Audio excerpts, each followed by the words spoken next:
Hello बच्चों, कैसे हैं आप सभी। उम्मीद करता हूं बहुत अच्छे हैं और पढ़ाई को अच्छे से कंटिन्यू भी कर रहे हैं। मैं हूं प्रशांत माहेश्वरी और fun with physics YouTube channel पर आप सभी का बहुत बहुत स्वागत है। आज की वीडियो क्लास में हम 11th के चैप्टर वर्क, पावर और एनर्जी को डिस्कस करेंगे और टॉपिक जो आज डिस्कस करने वाले हैं वो वर्क है। देखिए, नॉर्मल या डेली लाइफ के अंदर हम रोज़ाना कुछ ना कुछ काम करते ही रहते हैं, चाहे वो काम स्कूल जाने का हो, चाहे मार्केट से सब्जी लाने का हो, या बुक्स को परचेज करने का हो, बुक्स को पढ़ने का हो, सोने का हो, जागने का हो, हंसने का हो, रोने का हो। ये सारे के सारे काम हम रोज़ाना डेली लाइफ में करते ही रहते हैं ना किसी फॉर्मेट में कोई ना कोई काम हर एक इंसान करता ही रहता है। लेकिन क्या ये सारे के सारे काम फिजिक्स में वर्क की डेफिनेशन में लिए जा सकते हैं? क्या उन सभी वर्क्स को फिजिक्स के वर्क में इंक्लूड किया जा सकता है? आंसर है नो।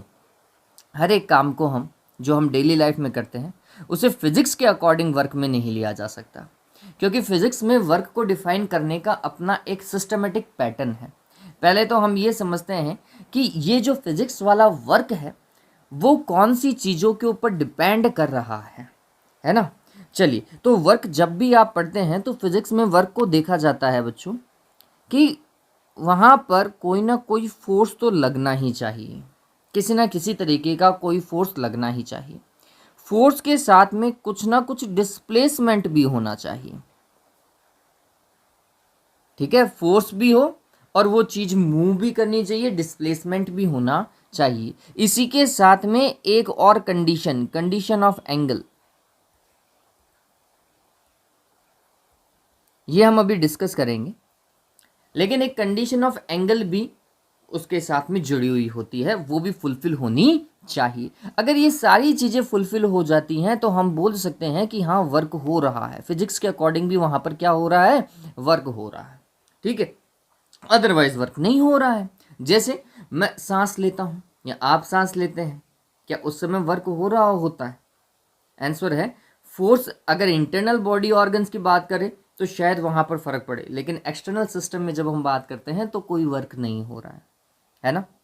एक सिंपल सा एग्जांपल मैं आपको बताता हूँ। ये सामने डायग्राम देखिए, इस डायग्राम के अंदर फर्स्ट पार्ट ए पार्ट को देखिएगा बच्चों। इस ए पार्ट में क्या है? एक ह्यूमन बॉडी है, मतलब आप और मैं, लेट सपोज करो राम है, ये राम है, ठीक है। और इस राम ने क्या कर रखा है? एक पुली है, इस पुली को यूज करते हुए एक ब्लॉक को पकड़ रखा है। एक ब्लॉक को क्या कर रखा है बच्चों? पकड़ रखा है। अब यहां पर ये समझिए, राम के अकॉर्डिंग क्या वर्क हो रहा है? नॉर्मल डेली लाइफ की बात करें तो क्या राम के अकॉर्डिंग वर्क हो रहा है या नहीं हो रहा है? ये सोचो। तो आप बोलोगे भाई राम तो काम कर रहा है। क्यों? क्योंकि उसने उस ब्लॉक को होल्ड कर रखा है। अगर वो होल्ड करना छोड़ दे तो ये ब्लॉक किसको टच कर जाएगा? ये भैया ग्राउंड पे आ जाएगा। इसका मतलब राम तो बिल्कुल अपने, उसको जो टास्क दिया हुआ है ना इस ब्लॉक को पकड़े रखने का, इस तरीके से वो पूरा काम कर रहा है भैया राम। मेरी बात को समझ रहे हो? ठीक है, चलो। लेकिन क्या कोई जरूरी है कि राम को ये काम करना जरूरी है? या कोई भी इंसान हो, राम हो, श्याम हो, प्रशांत हो, हाँ कोई भी हो, क्या ये काम करना उसको जरूरी है? पहले ये सोचो। नहीं भैया, ये काम तो कुछ और भी हो सकता था। अगर मैं उसी रस्सी को किसी पर्टिकुलर पॉइंट से टाई कर दूं, बांध दूं, तो भी तो ये ब्लॉक उतनी ही हाइट के ऊपर रह सकता था। रह सकता था? नहीं रह सकता था? पहले ये सोचो। रह सकता था। इसका मतलब राम फिजिक्स के अकॉर्डिंग कोई काम नहीं कर रहा, या प्रशांत फिजिक्स के अकॉर्डिंग अभी कोई काम नहीं कर रहा। बात समझ रहे हैं? ठीक, वो सेम टास्क तो कोई और भी कर सकता था, वैसा का वैसा। और अगर मैं इसको और मेन फिजिक्स के पैटर्न में देखूं तो मेरे को ये पता होना चाहिए कि इस ब्लॉक के ऊपर क्या फोर्स लग रहा है। हाँ बिल्कुल फोर्स लग रहा है। इस ब्लॉक के ऊपर दो फोर्स लग सकते हैं। एक इस ब्लॉक का मास होगा, तो मास mg कहाँ की ओर काम कर रहा होगा? नीचे की ओर। और एक ये ब्लॉक जो है किसी रोप से बंधा हुआ है, किसी रस्सी से बंधा हुआ है, और रस्सी में हमेशा टेंशन फोर्स काम करता है बच्चों। तो हाँ भाई, फोर्स तो लग रहा है, कोई दिक्कत नहीं। लेकिन क्या ये ब्लॉक मूव कर रहा है? तो हमने बोला पहले भी एच हाइट पे था, अभी भी एच हाइट पे है भैया। उसने सिर्फ उस ब्लॉक को बांधे रखा है, एक पर्टिकुलर पोजीशन में फिक्स कर रखा है, ब्लॉक को मूव नहीं कर रहा वो। ठीक है, अगर ब्लॉक को मूव नहीं कर रहा तो क्या डिस्प्लेसमेंट वाली कोई चीज हो रही है वहां पर? नहीं हो रही। Displacement is zero. अगर डिस्प्लेसमेंट ज़ीरो हो गया बच्चों तो इसका मतलब है वर्क डन भी कितना हो गया है, ज़ीरो हो गया है। फिजिक्स के अकॉर्डिंग उस पर्टिकुलर इंसान ने कोई काम नहीं किया, ये बात ध्यान में रखिए। हाँ, डेली वेजर होता वो, डेली वेजर तो समझते हैं ना, जिसे कोई हर एक दिन कुछ ना कुछ काम दिया जाता है, दैट इज डेली वेजर। और डेली वेजर को लेट सपोज करो अगर ये काम दिया जाता तो हाँ, उस काम के उसको पैसे भी मिल जाते, उस काम के उसको पैसे भी मिल जाते। तो बात समझ में आई क्या? ये बात ध्यान में रखिएगा कि फिजिक्स में जो आप डेली लाइफ में रोजाना काम करते हैं वो सारे काम फिजिक्स के अकॉर्डिंग वर्क नहीं हो सकते, ठीक है। फिजिक्स में वर्क को डिफाइन करने के लिए वहाँ फोर्स भी होना चाहिए, वहाँ डिस्प्लेसमेंट भी होना चाहिए, और वहाँ एक कंडीशन ऑफ एंगल भी फुलफिल होनी चाहिए। बात समझ में आई क्या? इंट्रोडक्शन ऑफ वर्क, फिजिक्स के अकॉर्डिंग फिर वर्क को कैसा देखा जाएगा। तो इसका एक एग्जाम्पल समझिए बच्चों।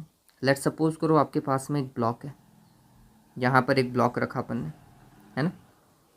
इस ब्लॉक के ऊपर कोई फोर्स ऐसा लग रहा है, इस डायरेक्शन के अंदर फोर्स लग रहा है, ये फोर्स हमने ऐसा डायरेक्शन में लगाया, और इस फोर्स के कारण ये ब्लॉक शायद कुछ ऐसा मूव कर रहा हो, इस तरफ ये डिस्प्लेस हो रहा है, इसके डिस्प्लेसमेंट का डायरेक्शन ये है, ठीक है। तो आप देखेंगे कि उस ब्लॉक के ऊपर फोर्स भी लग रहा है, उस ब्लॉक पर डिस्प्लेसमेंट भी हो रहा है, और यहाँ पर इन दोनों के बीच में मतलब फोर्स और डिस्प्लेसमेंट के मिड में कोई ना कोई एंगल भी है। तीनों चीज़ें फुलफिल हो रही हैं, फोर्स है, डिस्प्लेसमेंट है, और एक शायद एंगल वाली कंडीशन भी फुलफिल हो रही है, ठीक है। ये बात तो चलिए, तो ऐसे केस में फोर्स कैसे देखा जाता है, मैं एक सिंपल से डेफिनेशन आपको बताता हूँ। सॉरी, वर्क कैसे देखा जाता है। तो वर्क क्या होता है बच्चों, वर्क डन लिखते हैं आप, हमेशा वर्क डन लिखते हैं। और नॉर्मली जब हम नाइन्थ में पढ़ा करते थे तो नाइन्थ में हम बोलते थे the product of force and displacement,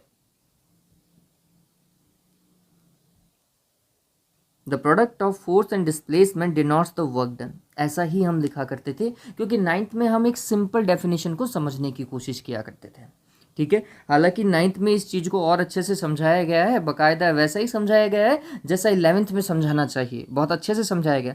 लेकिन एक सिंपल तरीका था कि फोर्स को किससे मल्टीप्लाई कर देना है, फोर्स को मल्टीप्लाई कर देना है डिस्प्लेसमेंट से, ठीक है। तो हमारा क्या मिल जाता था, वर्क मिल जाता था। ये एक सिंपल सी डेफिनेशन हुआ करती थी, बहुत सिंपल हुआ करता था। ये बिल्कुल ठीक बात है, इसमें कहीं कोई दिक्कत भी नहीं, लेकिन अपने आप में ये कंडीशन है तभी जाके इतना वर्क होता है। एक्चुअल वर्क कैसे होता है या कैसे कैलकुलेट किया जाता है, उसका अपना एक पैटर्न है बच्चों, उसका अपना एक पैटर्न है। वो पैटर्न क्या है, तो हमने ये देखना है कि वर्क को कितने तरीके से कैलकुलेट किया जा सकता है, किसी ऑब्जेक्ट पर वर्क डन कितने तरीके से कैलकुलेट किया जा सकता है, वो समझिए। तो उसके लिए हमारे पास में जो टॉपिक है वो देखना। हमारा जो टॉपिक है that is there are mainly 3 methods of finding work done by a force. पहला जो मेथड है that is work done by a constant force, जो आज का हमारा टॉपिक है, work done by a constant force.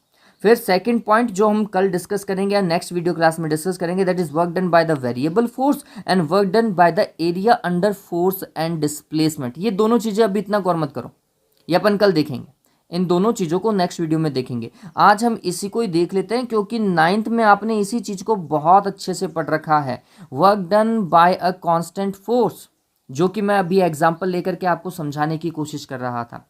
समझिए, यहाँ पर क्या है, हमने बोला कि एक ब्लॉक है और इस ब्लॉक के ऊपर एक फोर्स लग रहा है, इस ब्लॉक के ऊपर एक फोर्स इस डायरेक्शन में लग रहा है, और ब्लॉक का डिस्प्लेसमेंट इस तरफ है, और इन दोनों के मिड का एंगल कितना है, थीटा है।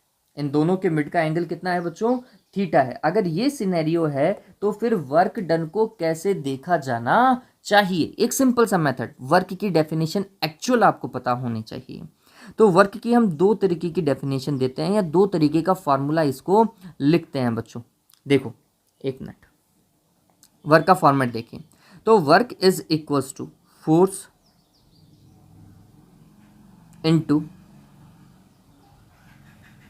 displacement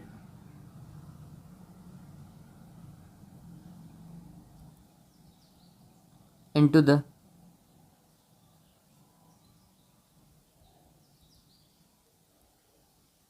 direction of force. एक फॉर्मूला तो ये। दूसरा, work is equals to displacement multiplied with force into the direction of displacement.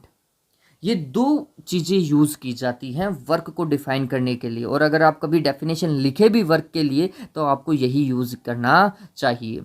Work is the product of force and displacement into the direction of force, ठीक है, या फिर work is the product of displacement and force into the direction of displacement. इसका मतलब समझिए बच्चों, अगर मैं इसी सिनेरियो की बात करता हूँ जैसे मैंने लिया है, तो हमने बोला कि भैया फोर्स इस तरफ काम कर रहा है और ये ऑब्जेक्ट जो है वो इस तरफ मूव कर रहा है, इस तरफ। ऑब्जेक्ट का मोशन देखिए कौन सी डायरेक्शन में है, तो भैया डिस्प्लेसमेंट तो बिल्कुल ठीक बात है, इधर का ही लिया जाएगा, ds ऐसा का ऐसा लिया जाएगा। लेकिन फोर्स का भी वही कंपोनेंट लिया जाएगा जो कि इस डिस्प्लेसमेंट की डायरेक्शन में काम कर रहा है। फोर्स का भी वही कंपोनेंट लो जो डिस्प्लेसमेंट की डायरेक्शन में काम कर रहा है। अब फोर्स के कितने कंपोनेंट, तो वो समझिए।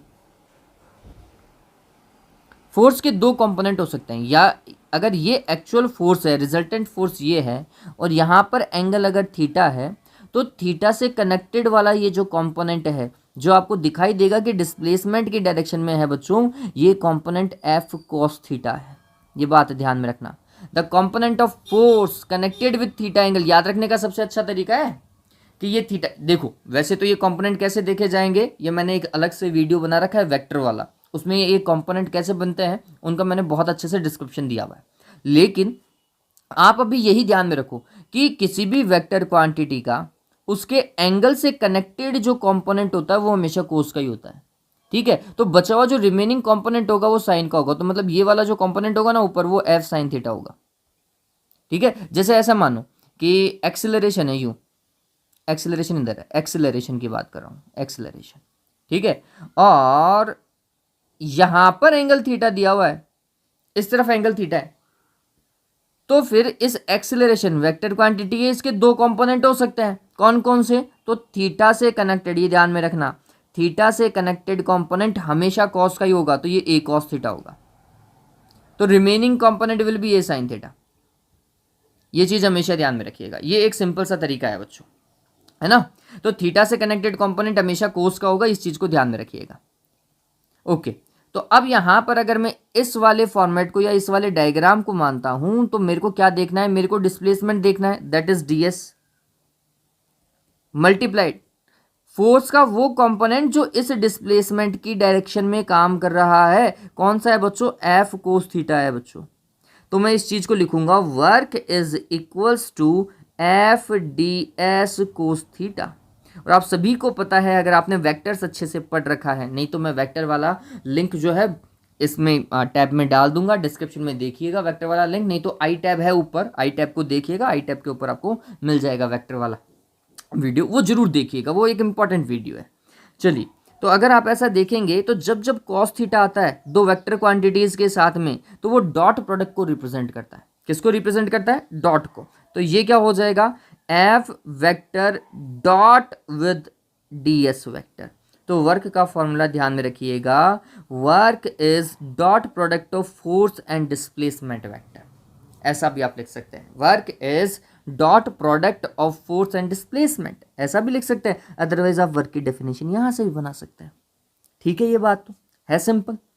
चलिए, अगर मैं इस वाले को देखूं, ये दूसरा वाला फॉर्मूला देखो इधर, force and displacement into the direction of force, ठीक है, आपको ये देखना है। देखो अब अगर मैं इसी डायग्राम को देखूं, ब्लॉक के ऊपर फोर्स ऐसा लग रहा था, डिस्प्लेसमेंट इधर था, चलो, और इन दोनों के मिड का एंगल कितना, थीटा।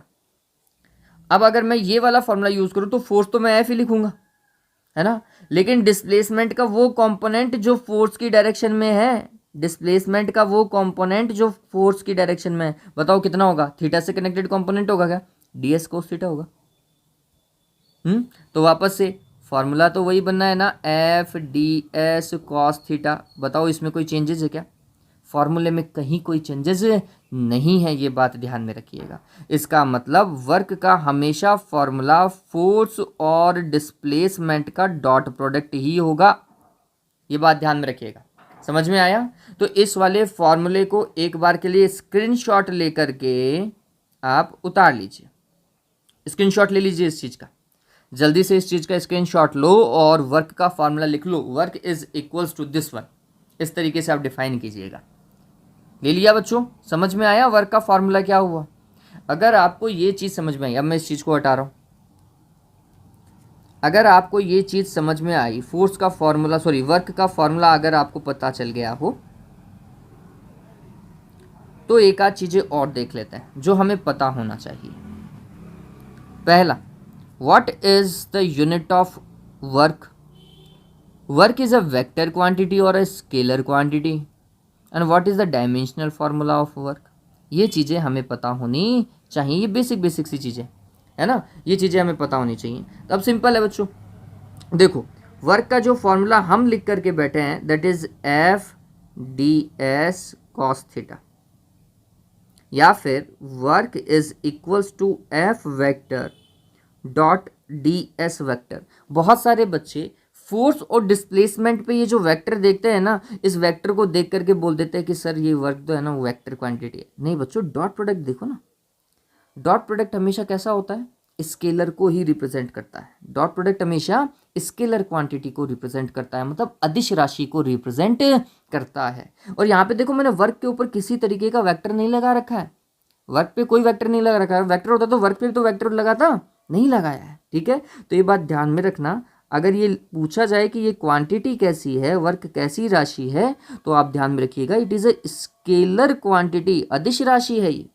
ठीक है, फिर इसकी एसआई यूनिट क्या होगी? What is the SI unit of work?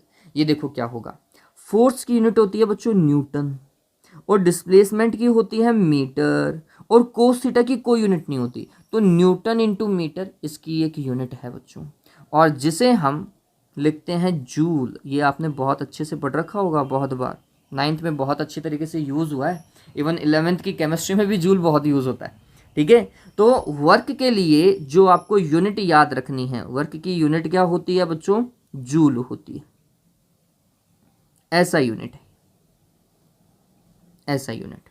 ठीक है, अगर इसकी सीजीएस यूनिट आप देखेंगे तो इसकी सीजीएस यूनिट होती है अर्ग, इसकी सीजीएस यूनिट क्या होती है? अर्ग होती है। और जूल और अर्ग में एक अच्छा खासा रिलेशनशिप भी है, वो आप कैलकुलेट भी कर सकते हैं, इसमें कोई बड़ी बात नहीं है। जूल एक बड़ा यूनिट हो सकता है अगर आप देखें तो। चलिए कैसे, तो सिंपल सा बताता हूँ। 1 जूल इज इक्वल्स टू बच्चों 10⁻7 अर्ग, ये ध्यान में रखिएगा। हालांकि निकालने का तरीका कुछ ऐसा भी हो सकता था, इसको हम आसानी से निकाल सकते हैं, कहीं कोई बड़ी बात नहीं है।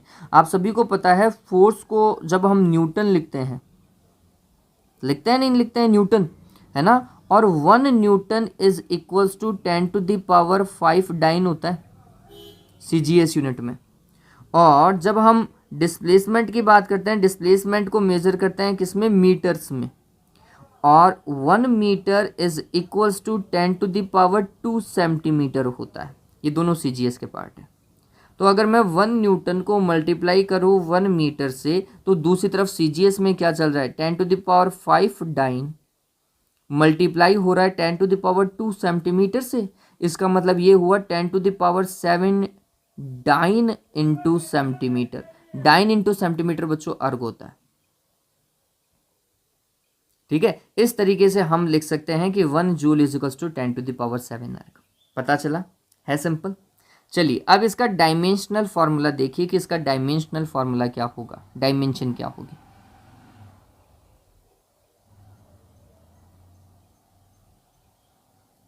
डायमेंशनल फॉर्मूला ऑफ वर्क, देखिए वर्क में आ रहा है फोर्स, फोर्स के लिए हम लिखते हैं डायमेंशन m1 l1 t-2। उम्मीद करता हूँ ये सभी को पता होगा। और डिस्प्लेसमेंट का होता है बच्चों L1। कोस थीटा की कोई डायमेंशन या कोई भी यूनिट नहीं होती, तो फाइनल फॉर्मेट बनता है m1 l2 t-2 that is the dimensional formula of work. ठीक है, सिंपल सा पार्ट था बच्चों, है सिंपल। इस चीज को हमेशा ध्यान में रखिएगा।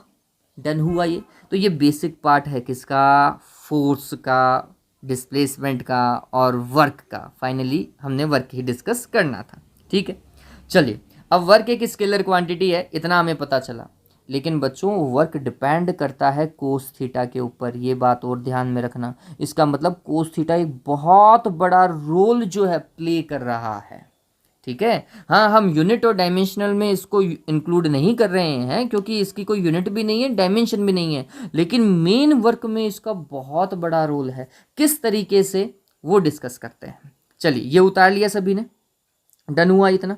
चलिए इसको मिटा देता हूँ, अभी हटा देता हूँ। स्क्रीनशॉट ले लो इसका, जल्दी से ले लिया। ओके, अब देखो कोस थीटा का रोल क्या है बच्चों, तो ये बात ध्यान में रखिएगा। Work can be positive, work can be negative, as well as work can be zero. Force भी लग रहा है, ऐसा होता है कि कई बार फोर्स भी लग रहा है, डिस्प्लेसमेंट भी हो रहा है, लेकिन भैया वर्क जीरो होता है, लेकिन वर्क जीरो होता है। और इसकी एक स्टोरी मैं आपको जस्ट बताने वाला भी हूँ जिसमें फोर्स भी है, डिस्प्लेसमेंट भी है, लेकिन वर्क जीरो है। चलिए किस तरीके से वो समझिएगा। आप सभी को पता है, अगर आपने कोस थीटा को कभी पढ़ा है मैथमेटिक्स में, तो कोस थीटा की वैल्यू जो है वो -1 से लेकर 1 तक वेरी करती है। जैसे थीटा की वैल्यू अगर 0 डिग्री हो, इफ़ थीटा इज़ 0 डिग्री, इसका मतलब कोस 0, और कोस 0 की वैल्यू कितनी होती है, 1 हो जाएगी। समझ रहे हो। उस केस में अगर आप वर्क देखते बच्चों, तो आपको वर्क दिखाई देता FDS कोस थीटा, यही दिखाई देता। और कोस थीटा की वैल्यू 1 रखते तो वर्क विल बी FDS। ये मैक्सिमम वर्क है। ये कैसा वर्क है, मैक्सिमम वर्क है और पॉजिटिव है। और कैसा वर्क है, पॉजिटिव वर्क है। मतलब वर्क पॉजिटिव था जब थीटा 0 था। फिर अगर मैं इसी थीटा की वैल्यू को 90 डिग्री लिख लेता हूं, तो आप सभी को पता होना चाहिए कि कोस 90 की वैल्यू कितनी होगी, 0। कोस 90, थीटा की जगह 90 पुट कीजिएगा तो 0 आएगा। और अगर ये ऐसा है तो वर्क का फॉर्मूला वही FDS कोस थीटा, और कॉस थीटा मतलब कॉस 90। कॉस 90 की वैल्यू को 0 रखो, यहाँ पर इसकी जगह 0 रखो, तो वर्क कितना हो जाएगा, 0। इसका मतलब work can B 0। Work negative भी होता है अगर एंगल की वैल्यू कितनी हो, 180 डिग्री हो। कितनी हो, 180 डिग्री हो। तो कॉस थीटा मतलब कॉस 180 डिग्री -1 होता है। तो हमने लिखा W is equals to FDS cos 180, है ना। और इस चीज़ को लिखा जाएगा FDS, और 180 की जगह -1 लिख दीजिएगा, और -1 से मल्टीप्लाई करते ही माइनस का FDS आ जाएगा क्या, नेगेटिव एंड मैक्सिमम। कुल मिलाकर के फोर्स जो है वो नेगेटिव है, सॉरी फोर्स नहीं, वर्क नेगेटिव है। ठीक है, तो मैं आपको यही बता रहा था, वर्क पॉजिटिव भी होता है, वर्क 0 भी होता है, वर्क नेगेटिव भी होता है। ये किसके ऊपर डिपेंड कर रहा है, इस थीटा के ऊपर। ये एंगल बहुत बड़ा रोल प्ले कर रहा है, ये बात ध्यान में रखिएगा। कब कब फोर्स पॉजिटिव होता है, कब 0 होता है, कब नेगेटिव होता है, इसको और समझेंगे। लेकिन पहले ये सिंपल सा पार्ट तो समझ में आया कि force can be positive, force can be negative and force can be 0। Done हुआ ये बात। चलिए आगे काम करते हैं, इस चीज को और डिस्कस कर लेते हैं बच्चों। इस चीज को भी और डिस्कस करेंगे। चलिए अब देखते हैं कि फोर्स पॉजिटिव कब है, फोर्स पॉजिटिव कब है। तो ये सिंपल सा है, जब कॉस पॉजिटिव है तब फोर्स भी पॉजिटिव है। जब cos is positive, cos theta is positive, then the force is also positive. ठीक है, चलिए अब कॉस थीटा कब पॉजिटिव होता है, व्हेन, अब ये ध्यान में रखिए, ये कंडीशंस हैं, कंडीशंस। और फर्स्ट कंडीशन को बता रहा हूं। फर्स्ट कंडीशन क्या बोल रही है, when theta is less than 90 but it is equals to or more then 0, या तो 0 के इक्वल हो या 0 से क्या हो, ज्यादा हो, उस केस में कॉस थीटा जो है वो पॉजिटिव होता है। उस केस में कॉस थीटा क्या होता है, पॉजिटिव। मतलब फर्स्ट क्वाड्रेंट में कॉस जो होता है वो पॉजिटिव होता है। अगर कॉस पॉजिटिव होता है तो ये जो आपका वर्क है बच्चों, ये भी कैसा होता है बच्चों, पॉजिटिव होता है। ठीक है, ये बात ध्यान में रखिएगा। फिर सेकंड कंडीशन जो अपन ने पहले ही डिस्कस कर ली, व्हेन थीटा इज 90 डिग्री, उस केस में कॉस थीटा की वैल्यू 0 होती है और उसी केस में वर्क भी क्या होता है, 0 होता है। ये बात ध्यान में रखें। फिर when theta is less than 180 degree और equals to 180 degree but more than 90, 90 से ज़्यादा और 180 से कम हो, उस केस में सेकंड क्वाड्रेंट है बच्चों, कॉस थीटा की वैल्यू जो होती है वो नेगेटिव होती है। और नेगेटिव होती है तो फिर वर्क भी कैसा होता है, नेगेटिव होता है। वर्क भी कैसा होता है बच्चों, नेगेटिव होता है। चलिए एक एग्जांपल मैं इसका इन सभी का ले लेता हूँ। When theta is equals to 0, work का फॉर्मेट क्या होगा, FDS होगा, मैक्सिमम वर्क होता है। ये कब हो सकता है, इसका कोई एग्जांपल आपको समझ में आता है? सिंपल सा है, आप बस को एक्सीलरेट करो, बस को क्या करो, एक्सीलरेट करो। अगर बस को एक्सीलरेट करोगे तो बस के ऊपर फोर्स भी कहाँ की ओर लगेगा, आगे की ओर लगेगा, उसका डिस्प्लेसमेंट भी आगे की ओर, होने वाला वर्क मैक्सिमम है बच्चों, होने वाला वर्क कैसा है, मैक्सिमम है। ये बात ध्यान में रखिएगा।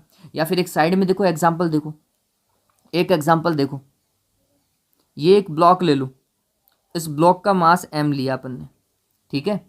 अब मैं इस ब्लॉक के ऊपर F फोर्स लगा रहा हूँ, कहाँ की ओर लगा रहा हूँ, ऊपर की ओर, ये एक्सटर्नल फोर्स है ऊपर की ओर, और फोर्स लगाया मैंने इस ब्लॉक को यहाँ लेकर के चला गया, यहाँ पर आ गया अब ये ब्लॉक, ठीक है। कितना डिस्प्लेसमेंट हुआ, x, कितना डिस्प्लेसमेंट हुआ, x या फिर s। आपने फोर्स कहाँ की ओर लगाया, ऊपर की ओर, इसका डिस्प्लेसमेंट भी कहाँ की ओर हुआ, ऊपर की ओर। दोनों की डायरेक्शन सेम है क्या, दोनों की डायरेक्शन सेम है। अगर दोनों की डायरेक्शन सेम है तो थीटा जीरो तो मैक्सिमम वर्क, इस केस में मैक्सिमम वर्क। ये मैक्सिमम वर्क किसने किया, एक्सटर्नल फोर्स ने। एक्सटर्नल फोर्स का जो वर्क है वो कैसा है, पॉजिटिव है बच्चों, कैसा है, पॉजिटिव है। ध्यान में रखिएगा, ये चीज जो है वो आपको पता होनी चाहिए। चलिए next scenario, when theta is 90 degree, इसका क्या एग्जांपल हो सकता है? इसका एक सबसे बेस्ट एग्जांपल जो आपकी बुक में बहुत तरीके से यूज हुआ है, that is centripetal force. Centripetal force, ये ध्यान में रखना।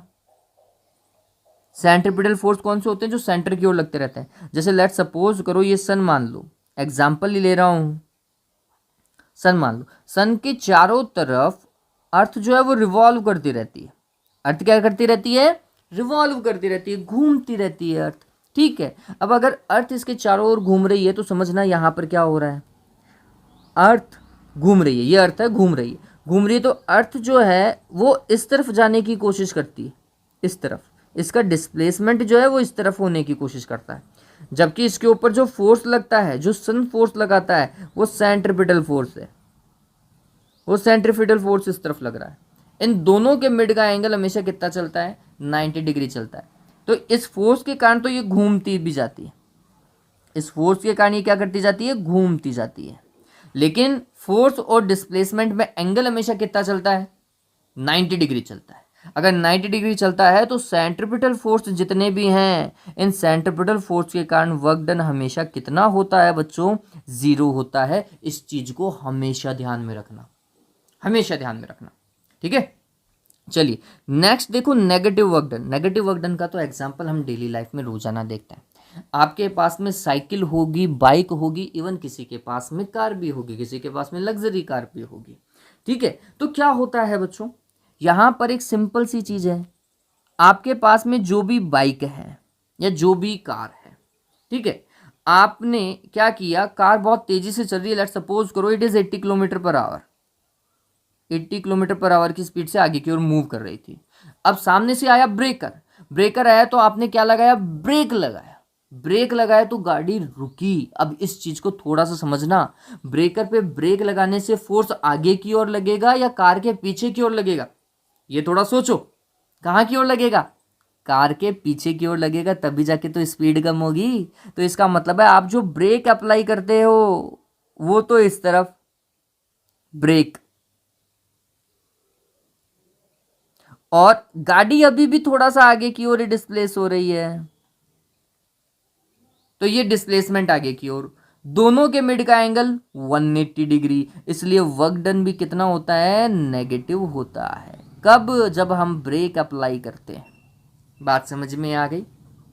तो जो भी फोर्सेस मोशन का अपोज करते हैं उन सभी के लिए वर्क डन नेगेटिव होता है, और इनमें से सबसे अच्छा एग्जांपल फ्रिक्शन फोर्स का है बच्चों। जितने भी फ्रिक्शनल फोर्स होते हैं ना, जो फ्रिक्शन क्रिएट करते हैं, वो सारे के सारे बच्चों हम उन्हें नेगेटिव फोर्सेस बोलते हैं। याद रखने का एक तरीका है, नेगेटिव फोर्सेस कौन से, जो मोशन का अपोज करें, ठीक है। और जो भी मोशन का अपोज कर रहे हैं उनके लिए वर्क डन हमेशा नेगेटिव होता है, ठीक है। चलो एक अभी ये ब्लॉक वाला एग्जांपल लो, ये ब्लॉक वाला एग्जांपल लो, इस वाले को देखो। मैंने फोर्स कहाँ की ओर लगाया था, ऊपर की ओर लगाया था। डिस्प्लेसमेंट भी कहाँ की ओर हो रहा था, ऊपर की ओर हो रहा था। ये वाला वर्क पॉजिटिव है, लेकिन ब्लॉक के पास में मास है, ग्रेविटेशनल फोर्स, इसका वेट कहाँ की ओर लगेगा, नीचे की ओर।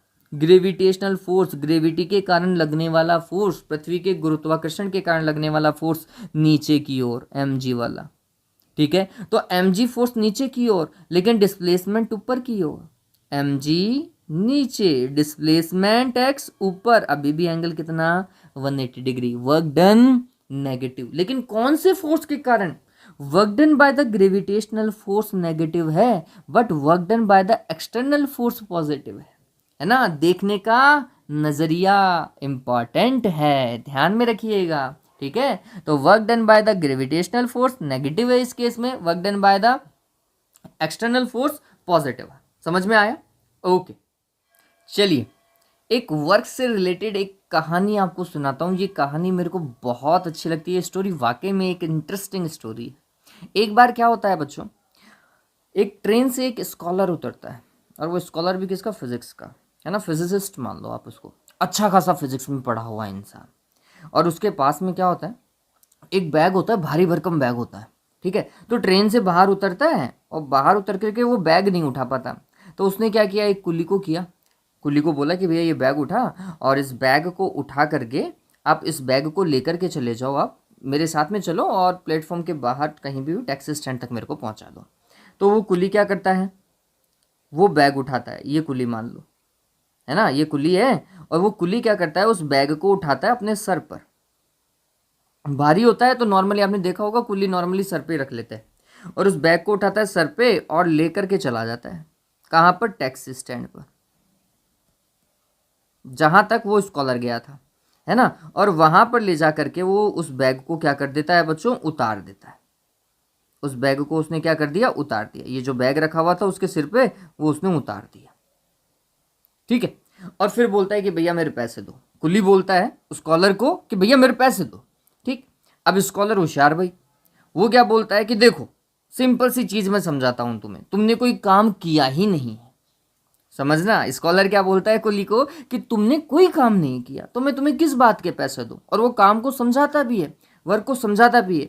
वो बोलता है क्या है, वो समझना बच्चों, यहाँ पर एक कंडीशन वो बताता है। वो बोलता है कि भैया कुली, आपका जो फोर्स था mg, भार, किसी भी चीज का फोर्स जो है वो कहाँ की ओर लगता है, नीचे की ओर लगता है। भार जो होता है ना बच्चों, आप भी अपना भार कहाँ लगाते हो, जमीन पे तो लगाते हो। तो आपका भार कहाँ लग रहा था, जमीन पे लग रहा था, ठीक है। और आपने बैग को इस डायरेक्शन में मूव किया, ये डायरेक्शन ऑफ डिस्प्लेसमेंट है, ठीक है। फोर्स नीचे की तरफ लग रहा है, डिस्प्लेसमेंट इस तरफ हो रहा है, दोनों के मिड का एंगल 90 डिग्री है। और हम एक कंडीशन पढ़ेंगे बच्चों, जहां पर हम ये देखेंगे कि जब भी फोर्स और डिस्प्लेसमेंट में एंगल जो होता है थीटा, मैंने बोला था ना कंडीशन ऑफ एंगल फुलफिल होनी चाहिए। एंगल अगर 90 डिग्री होता है ना बच्चों, तो work done is equals to 0 होता है। तो आपने फिजिक्स के अकॉर्डिंग कोई काम किया ही नहीं, ठीक है। ये स्कॉलर बोलता है कि फोर्स आपका नीचे की और डिस्प्लेसमेंट ऐसा, दोनों के मिड का एंगल 90 डिग्री, तो आपने कोई काम किया ही नहीं। और अगर आपने कोई काम किया ही नहीं तो आपको कोई पैसे दूंगा भी नहीं, ठीक है। लेकिन भैया ये जो कुली था ये भी होशियार था, इसने भी कभी 11वीं 12वीं जो है वो साइंस से पढ़ रखी थी, अच्छे टीचर से पढ़ रखी होगी, ठीक है। तो उसने क्या कहा कि भाई बिल्कुल बात सही है, मेरा वाला जो भार बल था वेट वाला फोर्स था वो नीचे की ओर काम कर रहा था, उसमें कोई दिक्कत नहीं है। लेकिन आप एक बात को और समझिए कि ये जो बॉक्स मैंने उठा रखा है मेरे सिर पर, इस बॉक्स को साथ में लेकर के, इस बॉक्स को साथ में लेकर के मैं एक फोर्स लगा रहा हूं आगे की ओर, मैं एक फोर्स लगा रहा हूं आगे की ओर। और ये फोर्स क्यों लगा रहा हूं? क्योंकि एक फ्रिक्शनल फोर्स पीछे की ओर लग रहा है। फ्रिक्शन होता है ना, फ्रिक्शन, एयर है, एयर रोकने का काम करती है।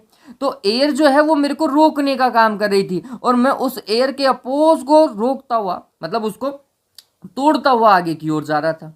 एक जिस जमीन में मैं चल रहा हूं वो भी फ्रिक्शन क्रिएट कर रही है, उसके भी अपोजिट में मैं एक फोर्स लगाता हुआ जा रहा हूं, ताकि आपके बॉक्स को कहां की ओर लेकर के जा सकूं, टैक्सी स्टैंड तक लेकर के जा सकूं। तो वो समझाता है कि मैंने मेरा जो फोर्स लगाया है इस बॉक्स को कंटेन करते हुए, वो कहां की ओर है, आगे की ओर है, जहां तक आपको जाना था वहां की ओर है। तो फोर्स का डायरेक्शन ये, इस बॉक्स के डिस्प्लेसमेंट का डायरेक्शन भी ये, दोनों के मिड का एंगल 0 डिग्री है। अगर ये 0 डिग्री है तो मैंने मैक्सिमम वर्क किया है बच्चों। वो बोलता है कि एंगल आप वाला 90 मत लो इस केस के अंदर, यहाँ पे एंगल 0 डिग्री वाला सिनेरियो यूज करो, तो फिर वर्क जो होगा वो क्या होगा, मैक्सिमम है। मैक्सिमम है तो मैंने वर्क किया है, मैंने वर्क किया है तो भैया बिल्कुल ठीक बात है, मेरे को पैसे देने ही पड़ेंगे आपको। ठीक है, हाँ, आप इस अपने बॉक्स को पैसे मत दो, अपने वजन को पैसे मत दो, ये जो ऊपर जो मैंने ये उठा रखा है ना, इसको पैसे देने की जरूरत नहीं है, मेरे को तो पैसे दो, मैंने काम किया है। इस तरीके से ये एक कहानी थी। तो समझ में आया, वर्क को देखने का नजरिया बहुत इंपॉर्टेंट होता है बच्चों। वर्क को देखने के नजरिए से डिफाइन किया जाता है कि कोई ऑब्जेक्ट कितना वर्क कर रहा है ना। एक चीज को देखने के दो तरीके हो सकते हैं, ये बात हमेशा ध्यान में रखिए। अब एक चीज और बतानी है आपको, ये छोटी सी चीज है लेकिन इंपॉर्टेंट चीज है। देखिए, आपने कभी फ्रेम ऑफ रेफरेंस पढ़ा होगा, फ्रेम ऑफ रेफरेंस। अब ये फ्रेम ऑफ रेफरेंस है बहुत लंबी चौड़ी खीर, बहुत बड़ा कॉन्सेप्ट है ये देखा जाए तो, और इसको फिर डिवाइड भी किया जाता है इनर्शियल फ्रेम और नॉन इनर्शियल फ्रेम, लेकिन अब इतना डेप्थ में जाते नहीं है, इवन 11th में भी इसका कोई डेप्थ है भी नहीं ऐसा। लेकिन मैं आपको एक सिंपल सी चीज़ बताऊंगा। अभी थोड़ी देर पहले मैंने कहा था कि देखने का नज़रिया बहुत इंपॉर्टेंट है वर्क के अंदर, ये लाइन आपको याद होगी। जस्ट थोड़ी देर पहले मैंने कहा था कि वर्क को देखने में कौन उसे देख रहा है उसका नज़रिया बहुत इंपॉर्टेंट है। वो नज़रिया वर्ड जो है वो यहाँ से ही आता है बच्चों, फ्रेम ऑफ रेफरेंस से। वर्क जो है वो फ्रेम ऑफ रेफरेंस पे डिपेंडेंट क्वांटिटी है। कोई और देखेगा तो शायद वर्क अलग होगा, कोई जो काम कर रहा है उसका वर्क अलग हो सकता है। जैसे एक सिंपल सा एग्जांपल लेता हूँ, ये सामने आपको एक ट्रेन दिखाई दे रही है, इस ट्रेन में लेट सपोज करो यहाँ पर कोई इंसान है, इधर कोई इंसान है, अंदर बैठा हुआ है, बाहर नहीं है, ऊपर नहीं है। पता चले तुम बोलो कि सर छत पे बैठा दिया आपने, ये तो क्राइम करवा रही हो ना। भैया मैं अंदर बैठवा रहा हूँ, ठीक है, अंदर बैठा हुआ है, तुम्हें दिखेगा नहीं इसलिए मैंने उसका रेफरेंस ऊपर बना दिया, ठीक। तो अंदर बैठा हुआ है वो इंसान, और उसने एक छोटा सा क्या लिया, एक ब्लॉक लिया, और उस ब्लॉक को क्या किया, आगे की ओर खिसका दिया, आगे की ओर इतना ऐसे डिस्टेंस खिसका दिया। तो इस इंसान के रेस्पेक्ट में, मतलब इस इंसान के अकॉर्डिंग उसने कितना वर्क किया, तो वो इंसान बोल रहा है कि भैया मैंने फोर्स लगाया था इस डायरेक्शन में F, डिस्प्लेसमेंट हुआ S, ठीक है। तो उसके अकॉर्डिंग जो वर्क डन हुआ, इंसान के अकॉर्डिंग वर्क डन हुआ F S और cos 0, क्योंकि दोनों की डायरेक्शन सेम थी रे, है ना, मैं उसी से ही काम कर रहा हूं। तो फिर अपन ने देखा तो ये हुआ FS, उस इंसान के according work done by the human according to himself, ठीक है, ऐसा कर देते हैं। तो उसके अकॉर्डिंग उस भैया ने तो काम इतना किया, लेकिन ले कोई यहां पर था, ये दिखेगा नहीं, मैं कलर चेंज कर रहा हूं। अब कोई यहां पर था बच्चों, ये यहां पर है ना, ये इसका भी कलर चेंज करना पड़ेगा क्या, इसका कलर चेंज नहीं हो रहा यार, ये लो। अब कोई इंसान यहां था, थोड़ा बहुत तो पता चली गया होगा बच्चों। अगर कोई इंसान यहां पर था तो क्या हो रहा है, अब ये ट्रेन भी तो आगे की ओर जा रही है, तो जितने टाइम में ये ऐसे डिस्प्लेस इतना हुआ, ये भैया ट्रेन भी तो आगे की ओर मूव कर गई होगी, ट्रेन भी तो कुछ ना कुछ डिस्टेंस मूव कर गई होगी, ऐसा तो है नहीं कि ये ट्रेन चल नहीं रही होगी। अगर ट्रेन चल रही है, मूविंग ट्रेन है, तो ट्रेन ने भी तो उसी टाइम के अंदर, जब तक जितने टाइम में इसने एस डिस्प्लेसमेंट किया, ट्रेन ने भी तो उसी डायरेक्शन में शायद एस नॉट डिस्प्लेसमेंट किया होगा। तो देखा जाए तो ये जो ठेला था, जो बॉक्स था, जो उसने खिसकाया, वो एक्चुअल में एस नहीं, S not plus S displace हुआ है ना। एस नॉट तो किसका, ट्रेन का डिस्प्लेसमेंट, और एस उसने एक्चुअली डिस्प्लेस किया था। तो वर्क अगर कोई बाहर से देखता, यहां से कोई देखता, तो उसे वर्क कितना दिखाई देता, बाहर वाले को वर्क दिखाई देता बच्चों कुछ इतना, W is equals to F S plus S naught. ये देखने वाला दूसरा इंसान था which is outside the train.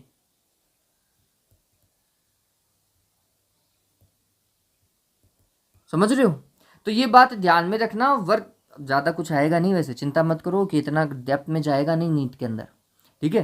तो बस ये ध्यान में रखना कि अगर ये आए कि is work is dependent on frame of reference, तो बस ये बात ध्यान में रखना कि बस फ्रेम ऑफ रेफरेंस पे डिपेंड करता है, देखने के नजरिए के ऊपर डिपेंड करता है कि देख कौन रहा है उस वर्क को। बात समझ में आ गई क्या। चलो, उम्मीद करता हूँ कि ये चीज़ आपको समझ में आई। अब न्यूमेरिकल के ऊपर शिफ्ट होते हैं। देखो भाई बच्चों, पहला न्यूमेरिकल सिंपल, और उम्मीद करता हूं कि आपको बेसिक सी फिजिक्स आती है। बेसिक सी फिजिक्स मतलब वेक्टर आपको आता है। वेक्टर नहीं आता है तो मैंने लिंक शेयर कर दिया है, प्लीज लिंक को देखिएगा, ठीक है। चलिए क्या बोल रहा है पहला क्वेश्चन देखिए। A block is displaced from this to this. अब देखो, एक तो वेक्टर में दिया हुआ नहीं है, क्या दिया हुआ, ये कोऑर्डिनेट दिए हुए हैं, और दूसरे में ये चेंज करना पड़ेगा, ये कर लेते हैं, ठीक है।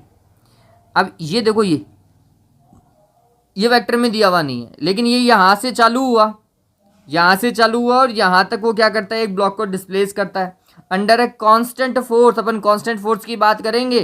Find the work done by the force, find the work done by the force. चलिए पहले तो डिस्प्लेसमेंट देखो। डिस्प्लेसमेंट क्या होता है, final vector minus initial vector, ठीक है। अब मैं इसका इनिशियल वेक्टर देखता हूं। इनिशियल वेक्टर को मैं लिख देता हूं आर आई, इनिशियल वेक्टर कितना। इनिशियल वेक्टर के लिए कोऑर्डिनेट दिए हुए हैं, कोऑर्डिनेट दिए हुए हैं तो बहुत सिंपल है वेक्टर बनाना। देखो 1 मीटर दिया हुआ है, एक्स वाला है, तो मैं लिख देता हूँ आई कैप, ठीक है। फिर 4 मीटर भी प्लस का दिया हुआ है, तो ये 4 और जे डायरेक्शन के अंदर लिख देते हैं, 4 जे कैप प्लस में। फिर 6 मीटर दिया हुआ है तो हमने लिखा प्लस 6 के कैप। ये हो गया आर आई इनिशियल, ठीक है। फिर कहां से लेकर कहां तक, नेक्स्ट देखो फाइनल पॉइंट कितना है। फाइनल कहां तक लेकर के जा रहा है, 2 आई कैप प्लस 3 जे कैप माइनस 4 के कैप। यहां से यहां तक, यहां से यहां तक लेकर के जा रहा है। तो डिस्प्लेसमेंट कितना होगा, मैंने लिखा displacement vector is equals to final में से किसको सब्ट्रैक्ट करो, इनिशियल को सब्ट्रैक्ट कर दो, और कुछ नहीं करना, ठीक है। फाइनल कितना था, 2 आई कैप प्लस 3 जे कैप माइनस 4 के कैप, सॉरी माइनस 4 के कैप। इसको सही कर देते हैं,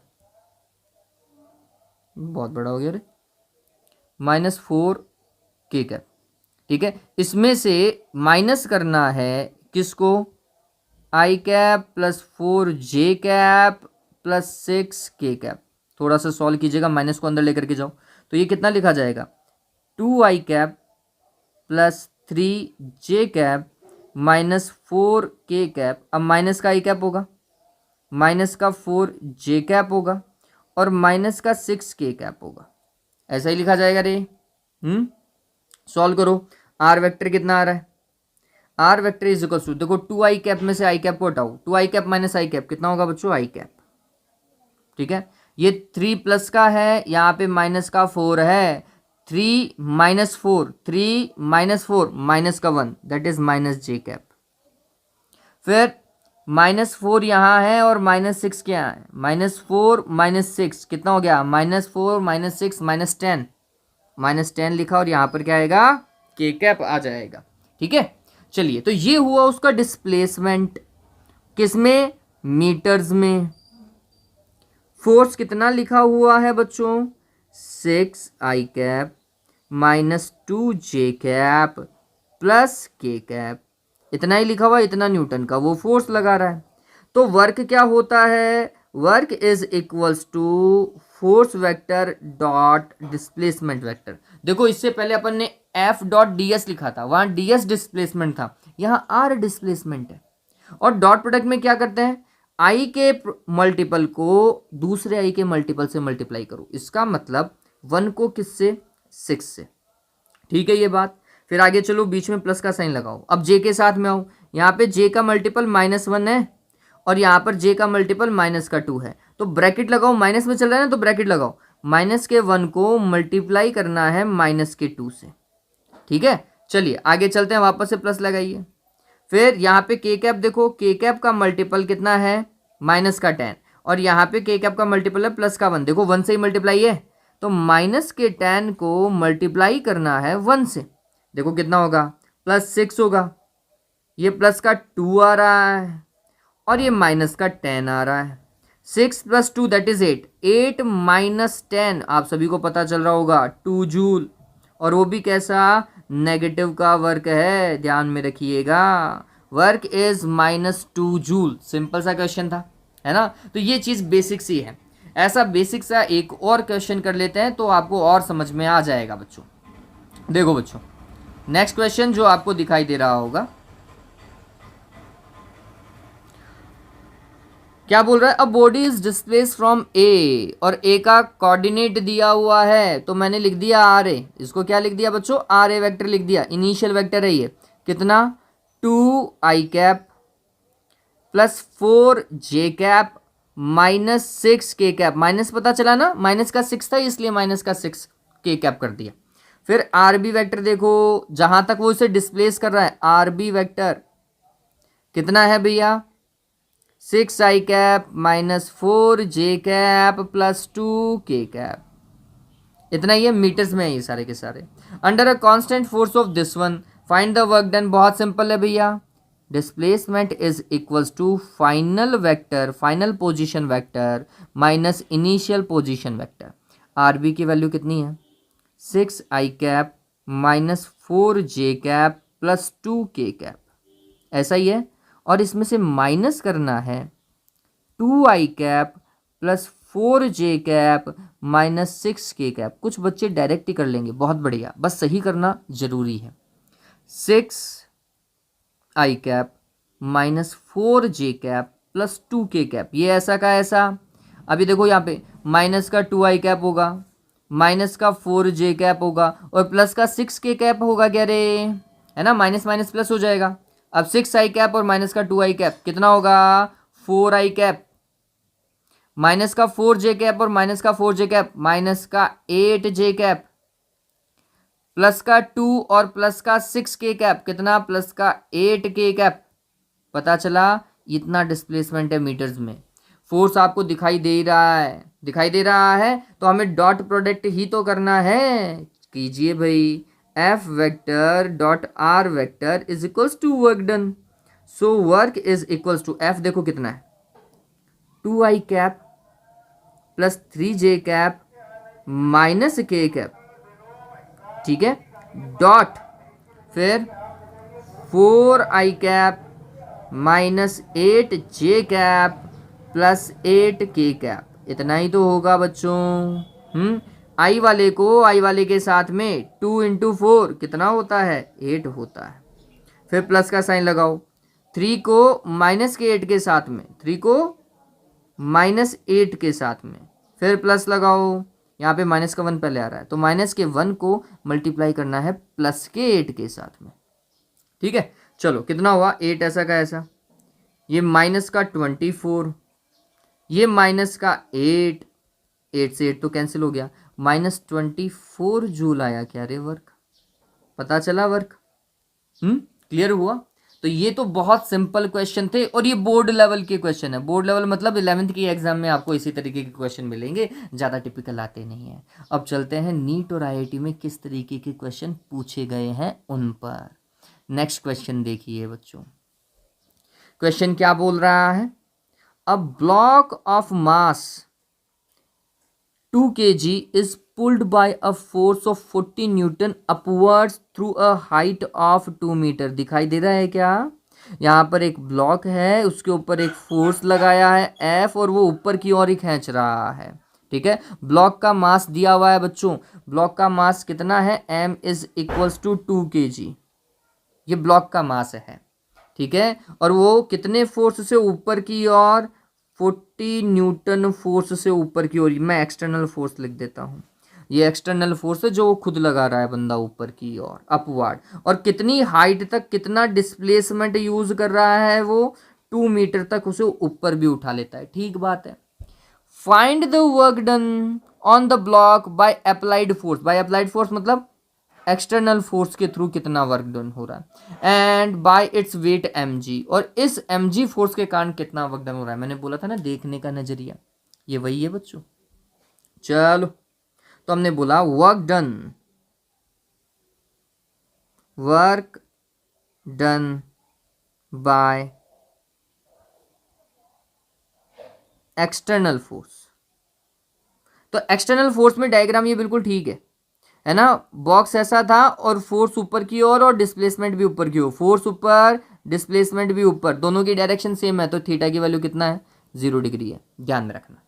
थीटा की वैल्यू कितनी है, 0 डिग्री है एक्सटर्नल फोर्स के लिए। अगर ऐसा है तो मैं लिखूंगा work is equals to F S cos 0, cos theta की जगह 0, एफ की वैल्यू कितनी 40, डिस्प्लेसमेंट कितना हो रहा है 2 मीटर का, इसको एस भी लिख सकते हो रे, डिस्प्लेसमेंट को एस लिख दो, कुछ भी लिख दो, कोई फर्क नहीं पड़ता, ठीक है। चलो तो ये कितना हो जाएगा, कॉस 0 की वैल्यू 1 होती है, 80 हो जाएगा क्या, 80 joule of work is done by the external force. कितना वर्क किया एक्सटर्नल फोर्स ने, 80 जूल। अब देखो work done by gravitational force, या work done by gravitational force और mg फोर्स, ठीक है। ब्लॉक कैसा है, ये रहा, ब्लॉक के ऊपर डिस्प्लेसमेंट s या फिर h कितना 2 मीटर ऊपर की ओर, और mg फोर्स कहाँ की ओर लगेगा, नीचे की ओर लगेगा। ये जो फोर्स है वो नीचे की ओर लग रहा है, एंगल कितना डिग्री है बच्चों, 180 डिग्री है, ध्यान में रखना। तो ये जो ग्रेविटेशनल फोर्स है ना, इसके थ्रू वर्क डन कितना होगा, तो हमने लिखा एफ एस कॉस 180 डिग्री, या एफ आर कॉस 180 डिग्री, या एफ एच कॉस 180 डिग्री, आपके मन में आए वैसा लिखो रे, रिप्रेजेंटेशन आप पे है। फोर्स कितना देखो mg, ग्रेविटेशनल फोर्स कितना था रे, mg था, पता चले तुम 40 न्यूटन, एक्सटर्नल फोर्स यू लिख दो। फिर डिस्प्लेसमेंट कितना था, h था, cos 180 की वैल्यू -1, m2, g की वैल्यू 10, h की वैल्यू कितना ऊंचा लेके जा रहा था, 2 मीटर लेके जा रहा था, मल्टीप्लाई किससे है, -1 से, ये 40 आएगा। माइनस का 40 joule of work is done by gravitational force और mg फोर्स और वेट फोर्स। बात समझ में आई क्या, पता चला देखने का नजरिया, देखने के नजरिए से वर्क भी अलग अलग हो जाता है, ठीक है। चलो आगे देखो, ये खतरनाक सवाल है, अच्छा सवाल है, देखो क्या बोल रहा है, इस क्वेश्चन को थोड़ा सा देखिए। Two unequal masses of 1 kg and 2 kg are attached at the two ends of light inextensible strings passing over a smooth pulley as shown in figure 9.3। देखो डायग्राम में आपको दिखाई दे रहा होगा ये, ठीक है। If the system is released from rest then find the work done by the string। अब ये वर्ड गौर कीजिए, by the string यूज करवा रहा है ना, work done by the string use करवा रहा है, on the both of the blocks in 1 second, दोनों ब्लॉक पर 1 सेकेंड में कितना वर्क डन हुआ वो कैलकुलेट करवा रहा है। सवाल खतरनाक है, इवन इस सवाल का कॉन्सेप्ट जो है वो आपके नेक्स्ट मतलब प्रीवियस चैप्टर से भी है, थोड़ा बहुत वहाँ से भी है। चलिए, लेकिन समझने में सिंपल है, ऐसा कुछ नहीं है। देखिए, मेरे को अगर वर्क निकालना है तो अपन को बेसिक चीज़ें पता होनी चाहिए। Work is equals to F S cos theta, और वो किसकी बात कर रहा है, स्ट्रिंग की बात कर रहा है। ये जो स्ट्रिंग दिखाई दे रही है ना, इन स्ट्रिंग्स की बात कर रहा है वो, ठीक है। अगर वो इन स्ट्रिंग्स की बात कर रहा है तो स्ट्रिंग्स में जो फोर्स लगता है उसे टेंशन फोर्स बोलते हैं, और टेंशन फोर्स टूवर्ड्स द पुली लगता है, टूवर्ड्स द पुली। ये बात ध्यान में रखना, इसमें भी टेंशन ऊपर की ओर है, इसमें भी टेंशन ऊपर की ओर है, ये बात हमेशा ध्यान में रखिएगा बच्चों। तो यहाँ ये जो F है ना बच्चों, ये कन्वर्ट होने वाला है T में, तो वर्क होगा टी एस कॉस थीटा।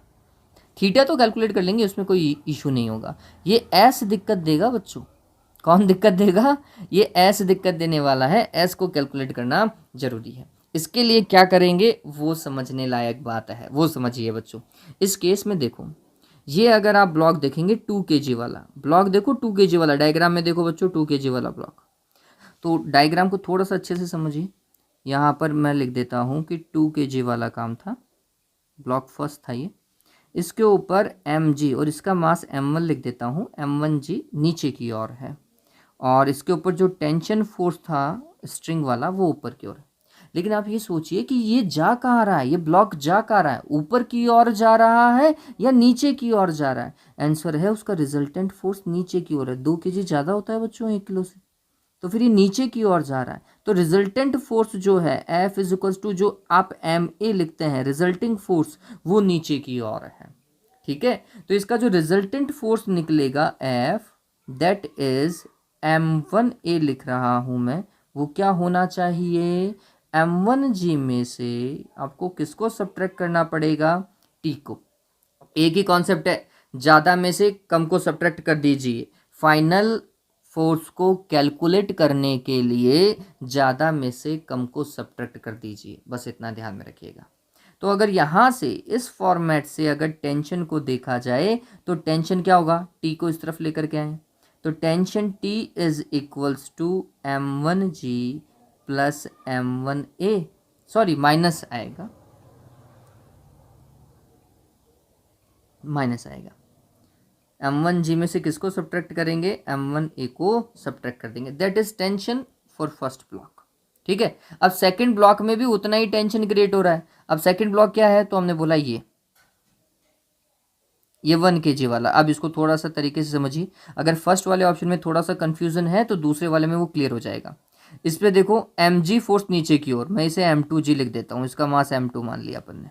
ठीक है, और इसके ऊपर टेंशन कहाँ की ओर है? T ऊपर की ओर है। अब ये सोचो ये ब्लॉक जा कहाँ रहा है? अगर ये 2 किलोग्राम का नीचे की ओर जा रहा है तो 1 किलोग्राम का तो ऊपर की ओर जाएगा। तो इसके ऊपर जो रिजल्टेंट फोर्स है, रिजल्टेंट फोर्स है वो कहाँ की ओर है? ऊपर की ओर है। तो हमने बोला इसका रिजल्टेंट फोर्स F क्या होगा? ज्यादा फोर्स कौन होगा? ऊपर की ओर जा रहा है तो फिर ज्यादा कौन होगा? T ज्यादा होगा या mg ज्यादा होगा? T तो ज्यादा होगा तभी तो ऊपर जाएगा। ठीक है, तो इसका F क्या होगा? T minus M2G। ये बात ध्यान में रखिएगा, इस चीज को ध्यान में रखें। और इसके लिए F क्या लिखा जाएगा? M1A, सॉरी M2A है ना, इसका मास तो M2 था। That is equals to T minus M2G। तो इसका टेंशन कितना होगा? Tension T is equals to M2A minus की जगह आ जाएगा प्लस, आपने इसको इस तरफ लेकर के आए ना, प्लस M2G। अरे यही तो होगा देवताओं, और दोनों में सेम टेंशन क्रिएट हो रहा है, मतलब ये वाला टेंशन और ये वाला टेंशन सेम है, तो इक्वेट कर दीजिए। तो क्या करना है? इक्वेट कीजिए बच्चों, इक्वेट करने का काम करते हैं। तो हमें ये पता चल रहा है कि M2A plus M2G is equals to, देखिए इस तरफ, M1G माइनस M1A। कुछ ऐसा ही कॉन्सेप्ट है ना। चलिए काम करिए, जी को एक तरफ लीजिए, ए वाले पार्ट को एक तरफ लीजिए। ये माइनस का है, इस तरफ जाते ही दूसरी तरफ जाते ही प्लस का हो जाएगा, तो ये हो जाएगा M2A प्लस M1A। जबकि इस तरफ देखेंगे तो ये होगा M1G माइनस M2G। ठीक है, चलो जी को कॉमन लीजिए और 10 लिख लेंगे, और ये हो जाएगा M1 माइनस M2। ठीक है, इधर ए को कॉमन लीजिए और ये हो जाएगा M1 प्लस M2, ऐसा ही होगा। चलिए, तो acceleration is equals to G M1 minus M2 divided by M1 plus M2। ठीक है, इसके लिए क्या होगा? देखो M1 माइनस M2, M1 की वैल्यू बच्चों M1 इसके लिए यूज़ किया था, मतलब 2 था, तो ये होगा 2 माइनस 1, 2 माइनस 1 1 होता है, 1 को किससे मल्टीप्लाई किया? जी से, दैट इज 10।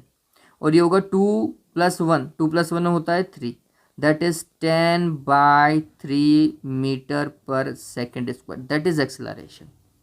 यही तरीका है। चलिए अब आपको दूसरा तरीका बताता हूँ जो एक सिंपल तरीका है। ऐसे तो बहुत लंबा हो जाएगा, इस सवाल को करने में 2 दिन लग जाएंगे। ये तो क्लियर हुआ ना निकालने का तरीका क्या आता है। अब मैं आपको एक शॉर्ट मेथड बताता हूँ जिससे आप एक बार में ही इसका सलटारा कर देंगे। ठीक है, चलिए इसको हटा देता हूँ। ये समझ में आ गया। एक बार स्क्रीनशॉट ले लो कि एक्सेलरेशन को निकालने का एक्चुअल तरीका ये था। अब छोटा सा तरीका और बताता हूँ आपको। ले लिया स्क्रीनशॉट? आप देखो। ओ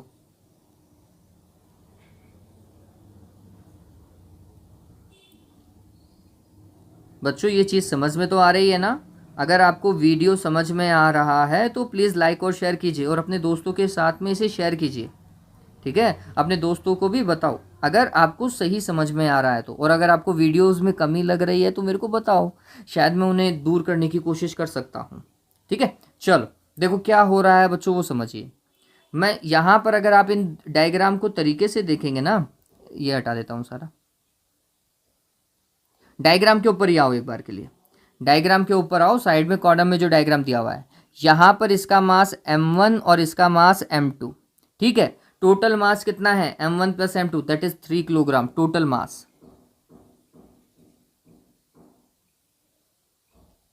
total mass of system that is 1 plus 2 that is 3 kilogram. ये m की वैल्यू है, टोटल मास।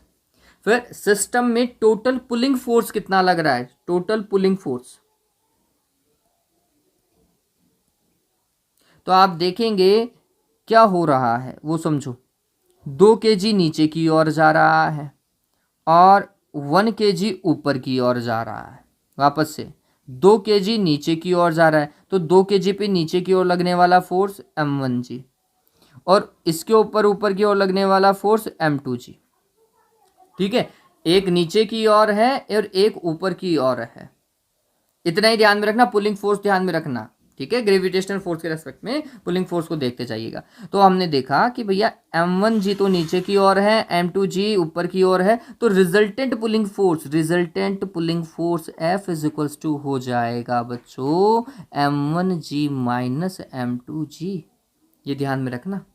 ठीक है, तो ये कितना हो जाएगा, इसको देखा तो हमने बोला m1 की वैल्यू 2 थी, तो ये हुआ 2g minus 1g, that is g मतलब 10 न्यूटन का रिजल्टिंग फोर्स, और F is equals to ma होता है, तो that is 10। So acceleration is equals to 10/m की वैल्यू थी 3, तो 10/3 मीटर पर सेकेंड स्क्वायर। ये इतने में ही आ जाता, इतनी रामायण करने की जरूरत नहीं पड़ती जितनी पहले की थी, इतने में ही आ जाता है एक बार के अंदर, और ये आपकी स्पीड बन भी जाएगी। बस ध्यान में रखना कौन सा मास नीचे की ओर है, कौन सा ऊपर की ओर है। जो नीचे की ओर जा रहा है उसका m1g प्लस का, जो ऊपर की ओर जा रहा है उसका m1g जो है वो माइनस का लेकर के रिजल्टिंग फोर्स निकाल दीजिएगा। ठीक है, ये रिजल्टिंग फोर्स हो जाएगा। ये निकालने का एक तरीका, एक सिंपल मेथड है जिसे आप हमेशा ध्यान में रख सकते हैं। ठीक है, एक्सेलरेशन आ गया। अब ये एक्सेलरेशन निकाला क्यों बच्चों, मेरे को डिस्प्लेसमेंट चाहिए यहाँ पर, डिस्प्लेसमेंट, और वो भी 1 सेकंड में डिस्प्लेसमेंट। आपने कभी फॉर्मूला पढ़ा था क्या, S is equals to ut plus half at square, पढ़ा है डिस्प्लेसमेंट का फॉर्मूला सेकंड नंबर का। तो ये वाला फॉर्मूला यूज करूंगा, उसमें मेरे को एक्सेलरेशन चाहिए। टाइम तो अगले ने 1 सेकंड दे रखा है ना। चलिए, तो अपन को वही काम करना है, तो हमने लिखा S, u की वैल्यू समझिए। अगर आप थोड़ा तरीके से पढ़ेंगे, if the system is released from rest, अगर सिस्टम रेस्ट से रिलीज किया गया है, रेस्ट का मतलब होता है initial velocity is equals to 0, शुरुआत का जो वेग है वो 0 है, इसका मतलब u का मान तो 0, और अगर u का मान 0 तो ये पूरा 0। चलो आगे काम करते हैं। हाफ a की वैल्यू अभी निकाली है 10/3, और t स्क्वायर मतलब 1 का स्क्वायर। चलो कितना आएगा, इससे काटो 5 आएगा क्या यहाँ पर, तो कुल मिलाकर के 5/3 मीटर हुआ। अब 5/3 का मतलब भी समझिए, ये 2 किलोग्राम का जो है वो 5/3 नीचे की ओर, और ये 1 किलोग्राम वाला 5/3 ऊपर की ओर। ठीक है, ये ध्यान में रखना, पता चले इसी कॉन्सेप्ट को भूल जाओ तुम। चलो अब मेरे को वर्क निकालना है, तो मेरे को टेंशन भी तो चाहिए। टेंशन निकाल सकता हूँ, नहीं निकाल सकता हूँ, देखो कोई भी एक फॉर्मूला यूज़ कर लो। यहाँ पर मैंने फॉर्मूला बना रखा है टेंशन, चलो इस वाले फॉर्मूले से ही देख लेते हैं। टेंशन देखो, टेंशन कैसे, दोनों का टेंशन सेम है। Tension T is equals to, मैं लिख रहा हूँ m1g माइनस m1a। m1g मतलब 2 × 10 माइनस m1a, m1 की वैल्यू 2 और a की वैल्यू 10/3। तो कुल मिलाकर के 20 में से 20/3 को सब्ट्रैक्ट करना है। 60 माइनस 20 बच्चों 40 आता है। 40/3 न्यूटन का टेंशन फोर्स लग रहा है। इतना फोर्स लग रहा है टेंशन का, पता चल गया। टी भी हमारे पास में है, एस भी हमारे पास में है, कोस थीटा निकालना है। चलिए तो हमने लिखा, अभी थोड़ा समझना। पहले तो लिखते हैं 2 किलोग्राम के लिए। किसके लिए बच्चों? 2 किलोग्राम के लिए। 2 किलोग्राम में क्या हो रहा है?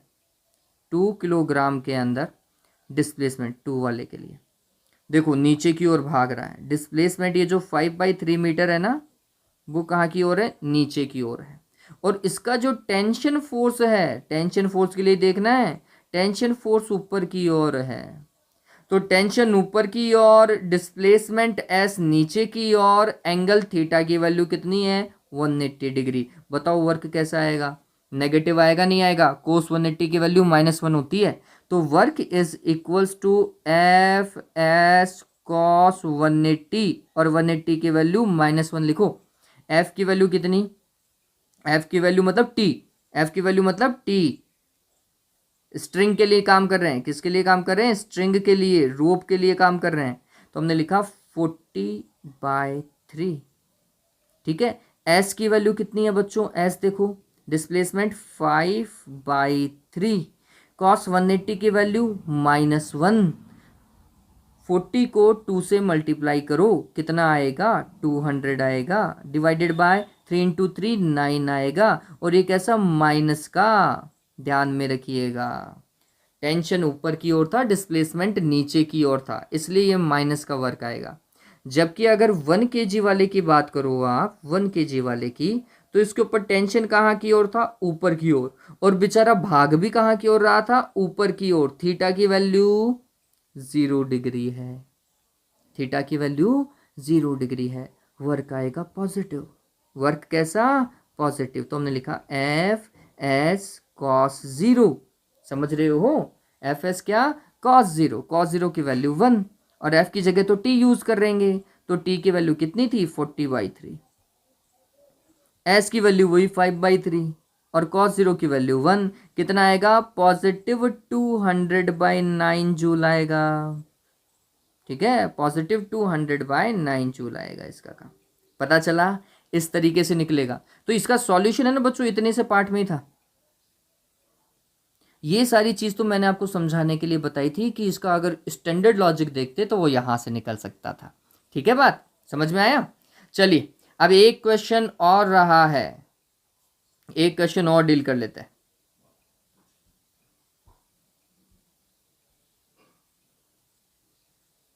ये क्वेश्चन देखिए और इसके बाद में आज के लिए अपन इतना ही रखेंगे, इससे ज़्यादा नहीं रखेंगे। हाँ, वीडियो अगर सही लगे, अच्छा लगे तो प्लीज़ लाइक और शेयर कर दीजिएगा बच्चों।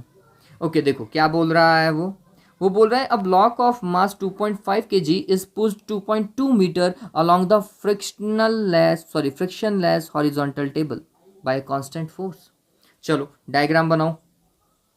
एक ब्लॉक लो, ठीक है, कितने केजी का? 2.5 kg का। फिर उसे पुश किया गया है, पुश किया गया है। यहाँ पर अपन इस तरफ ही पुश कर रहे हैं। कितना? 2.2 मीटर पुश कर रहे हैं। तो ये एस की वैल्यू हो जाएगी। फिर by a constant force of 16 newton directed 45 above the horizontal. Directed 45 above the horizontal. F force horizontal से 45 डिग्री के एंगल के ऊपर है और इसकी वैल्यू 16 है बच्चों। Determine the work done. अब आपको क्या कैलकुलेट करना है? वर्क डन कैलकुलेट करना है बाय अप्लाइड फोर्स। जितना आप फोर्स लगा रहे हो ना, इसके कारण वर्क डन। बहुत सिंपल है बच्चों। क्या भाई? W is equals to F S cos theta. F की वैल्यू 16, एस की वैल्यू, एस थोड़ा समझने लायक है, 2.2 दिया हुआ है। और कॉस थीटा, थीटा दोनों के बीच का एंगल 45 है क्या? तो हमने लिखा कॉस 45। कॉस 45 की वैल्यू 1/√2 होती है। तो 16 इंटू 2.2 इंटू 1/√2। अब इसको सॉल्व कर लीजिएगा और आप वर्क कैलकुलेट कर रहे हैं तो यूनिट आएगी जूल। ठीक है, ये हो जाएगा। That is a. The normal force exerted by the table. इस ब्लॉक के ऊपर एक नॉर्मल फोर्स भी लग रहा है, और वो कौन लगा रहा है? ये जो टेबल के ऊपर रखा हुआ है ना आपने इस ब्लॉक को, वो इसके ऊपर एक नॉर्मल फोर्स लगाती है, और हमेशा ऐसा लगता ही है बच्चों, एक नॉर्मल फोर्स लगता ही है, ये नॉर्मल फोर्स है। तो आप ये देखो, नॉर्मल फोर्स ऊपर की ओर, और भैया डिस्प्लेसमेंट इस तरफ है, एंगल की वैल्यू कितनी है? 90 डिग्री। तो normal force is perpendicular to displacement, normal force is perpendicular to displacement, that is why work done by the normal force is 0। ठीक है, फोर्स ऑफ ग्रेविटी के through work done, force of gravity कहाँ की ओर? नीचे की ओर। Diagram में देखो एक बार के लिए, mg नीचे की ओर, तो हमने लिखा सी केस, जो फोर्स mg है that is again perpendicular to displacement. इसका मतलब है यहाँ पर भी वर्क कितना होगा? 0। cos 90 की वैल्यू 0 होती है। Determine the total work done on the block, total work done कौन होगा? अरे एक्सटर्नल फोर्स तो लगाएगा वर्क डन, और कौन करेगा? और कोई करने वाला ही नहीं है। तो टोटल वर्क डन तो भैया इतना ही है। कितना भाई? 16 इंटू 2.2 इंटू 1/√2 जूल, ये टोटल वर्क डन है। अब इसको कैलकुलेट कर लीजिएगा कितना आएगा, पता चला? तो क्वेश्चन सिंपल था, आने लायक क्वेश्चन है ये, आपके इवन बोर्ड पेपर में भी आ सकता है। बोर्ड पेपर मतलब 11th के पेपर में भी आ सकता है, इतना कोई टिपिकल क्वेश्चन था नहीं। चलिए, उम्मीद करता हूँ आपको न्यूमेरिकल समझ में आए होंगे, है ना? चलिए, आज के लिए इतना ही बच्चों। Have a good day and take care.